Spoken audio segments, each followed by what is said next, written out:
Hi friends, నేను అనిల్ పాలెట్టిని. నేనైతే ఈరోజు తగ్ లైఫ్ సినిమాకి వచ్చిన. ఈ సినిమా ఫస్ట్ లోనే చూద్దాం అనుకున్నా, కానీ కొంచెం బిజీగా ఉండడం వల్ల చూడలేకపోయినా. మొత్తానికి ఇప్పుడైతే వచ్చేసిన. ఇంకా నేను థియేటర్ లోపలికి అయితే వెళ్తున్నాను. జనాలు అయితే అనుకున్నంతగా అయితే లేరు. మొత్తానికి థియేటర్ లకి అయితే వచ్చి కూర్చున్నాను. నేనైతే ఇప్పుడు కూర్చున్న స్క్రీన్ కి మిడిల్ లోనే కూర్చుంటాను, ఎందుకంటే ఆ ఫీల్ బాగా ఎంజాయ్ చేయొచ్చు కాబట్టి. సినిమా కోసం అయితే వెయిటింగ్. మొత్తానికి సినిమా అయితే బేసేసినారు. ఈ పేరు అయితే నాకు చదవడం సరిగా రాదు.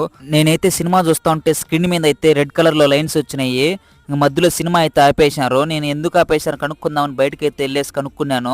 కనుక్కుంటే వాళ్ళు వచ్చేసి శాటిలైట్ సమస్య ఉన్నదని చెప్పినారు. ఇక్కడే కాదు, అన్ని థియేటర్స్ లోనే ఇలానే వచ్చిందని చెప్పారు. సినిమా కోసం అయితే అందరూ వెయిటింగ్. మొత్తానికి సినిమా అయితే బై చేసినారు. మళ్ళీ రెడ్ కలర్ లో లైన్స్ అయితే వచ్చేసినాయి.